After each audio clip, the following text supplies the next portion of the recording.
Assalamualaikum warahmatullahi taala wabarakatuh. Alhamdulillah pada kesempatan pagi hari ini saya bisa bertemu kembali dengan teman-teman mahasiswa semuanya. Pertemuan kedua kita ini akan membahas masalah ruang lingkup dan urgensi hukum. Kemarin kita berbicara masalah apa sosiologi itu, apa hukum itu, maka pertemuan kedua ini kita akan membahas masalah ruang lingkup dan urgensi hukum. Apa saja ruang lingkupnya dan urgensinya? Sebelum saya lanjut ke materi, apakah ada teman-teman yang mau diskusi atau nanti saja kita diskusi di sesi terakhir ya? Oke, saya lanjut saja. Ruang lingkupnya. Nah, ruang lingkup dan urgensi hukum. Hukum itu adalah mencakup, kita flashback ke belakang lagi, hukum itu adalah mencakup seluruh norma aturan yang mengatur kehidupan manusia, termasuk moral, adat, agama. Ini adalah sistem yang mengatur untuk aspek kehidupan dan memastikan ketertiban keadilan.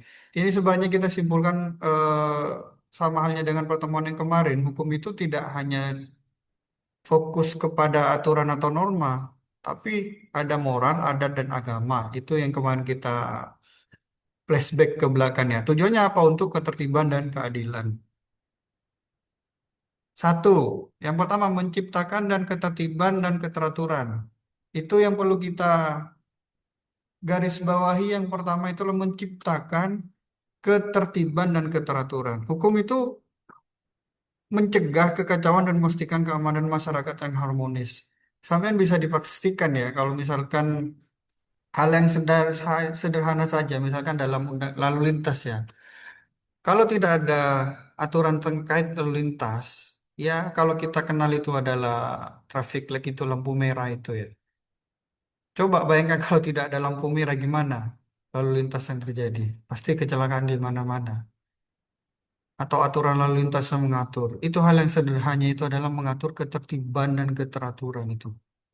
Yang kedua adalah menjamin keadilan dan kepastian hukum. Nah, setiap individu masyarakat itu semua mempunyai hak yang sama untuk memperoleh keadilan dan kepastian hukum.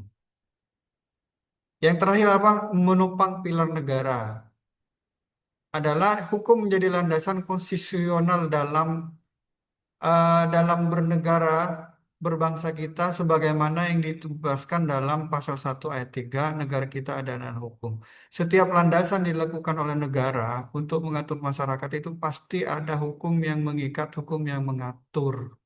Itu kenapa? Karena negara kita adalah negara hukum. Nah, ruang lingkup hukum dalam sistem yang pertama itu adalah peraturan perundang-undangan. Hukum itu berwujud dalam peraturan undang-undang sampai perda, peraturan perundang-undangan. Tidak bisa hukum itu tanpa adanya perundang-undangan itu.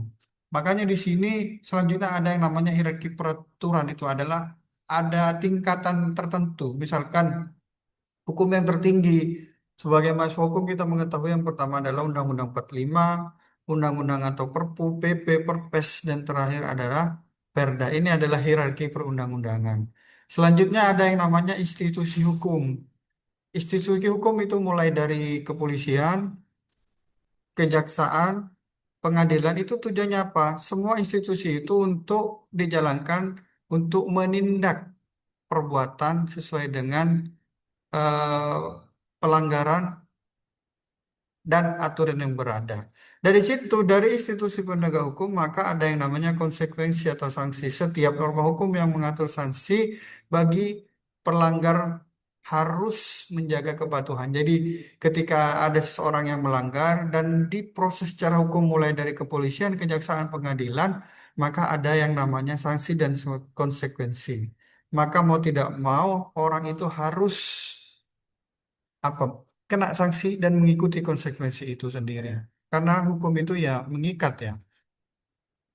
Nah, yang selanjutnya ruang lingkup hukum, hukum publik ya. Kita kenal dengan adanya hukum pidana yang pertama. Hukum pidana itu yang mengatur tindak kejahatan dan sanksinya. Ini diatur di mana ada yang namanya KUHP, itu mengatur semua tindak kejahatan dan sanksi-sanksinya. Ada yang namanya KUHP dan KUHAP ya. Kitab Undang-Undang Hukum Pidana dan Kitab Undang-Undang Hukum Acara Pidana. Yang selanjutnya adalah hukum tata negara itu mengatur struktur dan fungsi lembaga negara. Ya, misalkan hubungan antara konstitusi, DPR dan sebagainya itu adalah masuk bagian dari ke hukum tata negara itu sendiri. Yang selanjutnya adalah hukum administrasi negara, mengatur tindakan pemerintah dalam melayani publik sebagaimana diatur dalam Undang-Undang Nomor 30 Tahun 2014. Selanjutnya ada yang namanya hukum privat, hukum yang mengatur hubungan individu atau badan hukum yang bersifat perdata atau komersial. Apa yang pertama itu adalah hukum perdata. Hukum perdata itu adalah hukum yang mengatur hak dan kewajiban pribadi seperti dalam KUH Perdata. Selanjutnya itu adalah hukum dagang, hukum yang mengatur aktivitas bisnis dan transaksi. Seperti yang diatur dalam Undang-Undang Nomor 40 Tahun 2007 yaitu tentang PT. Selanjutnya adalah hukum keluarga yang mengatur perkawinan, perceraian, dan warisan sebagaimana diatur dalam Undang-Undang Nomor 1 Tahun 1974 tentang perkawinan. Ini setidaknya adalah ruang lingkup hukum privat.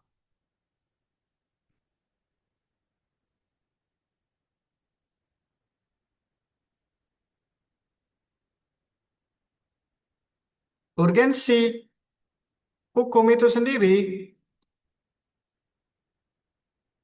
lebih kepada ketertiban dan stabilitas sosial. Apa itu? Yang pertama adalah mencegah konflik. Konflik itu terjadi ya di dalam masyarakat itu sudah biasa ya, tapi bagaimana konflik itu menjadi apa kita bisa manage dengan menstabilitas sosial itu yaitu salah satunya adalah dengan cara hukum itu sendiri. Kalau hukum sudah berbicara, ya insya Allah konflik itu bisa cepat berakhir. Jangan dibiarkan ya, harus diproses dan dilaporkan sebagaimana aturan aturan yang berlaku. Yang kedua adalah kepastian perilaku. Kepastian perilaku itu kita sempat menyinggung tadi itu tentang masalah lalu lintas.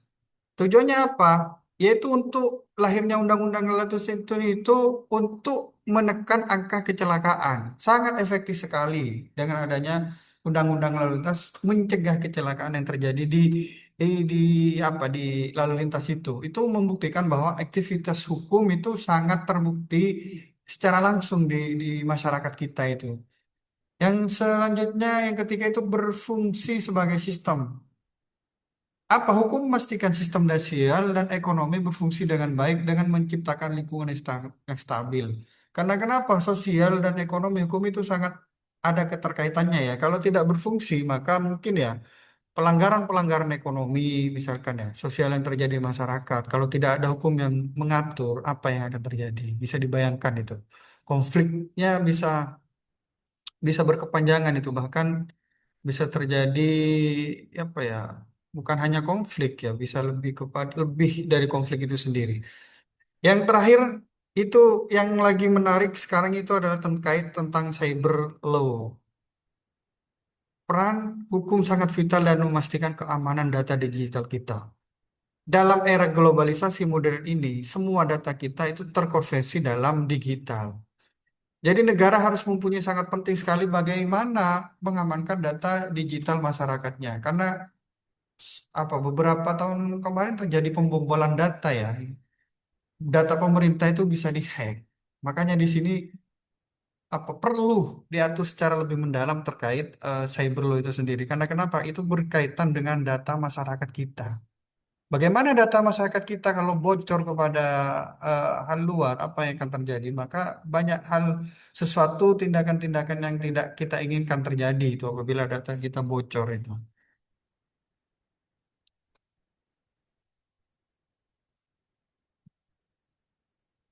Nah, urgensi selanjutnya itu melindungi hak dan mewujudkan keadilan. Yang pertama adalah perlindungan HAM. HAM seseorang itu dilindungi oleh hukum. Makanya ketika sesuatu orang HAM-nya dilanggar, maka kita harus melaporkan. Karena kenapa? Hak asasi manusia itu diatur dalam Undang-Undang Nomor 39 Tahun 1999. Yang kedua, Selain hak itu ada yang namanya akses keadilan. Setiap warga negara memiliki akses keadilan yang sama-sama, Pak. Tidak ada perbedaan apa ya? Perbedaan antara orang kaya, si miskin, pejabat atau rakyat, semuanya sama di mata hukum kita sama. Selanjutnya apa? Keadilan restoratif yaitu hukum juga berupaya mewujudkan keadilan dalam bentuk kasus-kasus tertentu untuk menyelesaikan lebih komprehensif. Ya bisa kita apa namanya? Restoratif itu bisa kita sebelum masuk ke penegakan hukum lewat institusi bisa kita memediasi tersebut itu. Terus selanjutnya hak sipil dan politik setiap masyarakat Indonesia, setiap masyarakat itu mempunyai hak sipil dan hak politik dalam hal ini apa termasuk hak memilih dan dipilih untuk apa mencalonkan misalkan sampai punya hak semuanya ini mau mencalonkan bupati, DPRD semuanya mempunyai hak yang sama karena kenapa kita diatur di dalam undang-undang itu. Nah, ini menjadi tantangan dan dinamika hukum yang pertama itu adalah penegakan hukum. Apa yang terjadi isu korupsi misalkan apa namanya hukum yang tidak adil, globalisasi, adaptasi teknologi, perkembangan hukum cyber, regulasi AI yang sekarang lagi apa ya mau tidak bisa menghindari teknologi AI yang sekarang apapun sekarang semuanya berbasis AI itu. Apa yang terakhir itu adalah kesadaran hukum. Perlu yang namanya kesadaran hukum dalam bermasyarakat.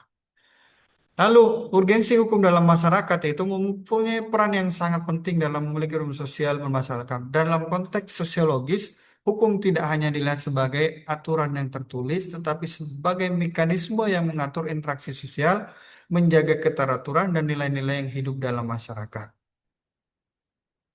Kesimpulannya apa? Hukum adalah menjadi pilar utama peradaban kemajuan bangsa, ruang lingkupnya yang luas dan urgensinya bagi kehidupan masyarakat. Maka kita memahami bahwa hukum adalah tanggung jawab bersama untuk menciptakan keadilan dan ketertiban.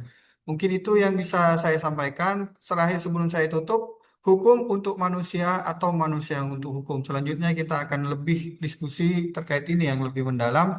Wassalamualaikum warahmatullahi wabarakatuh.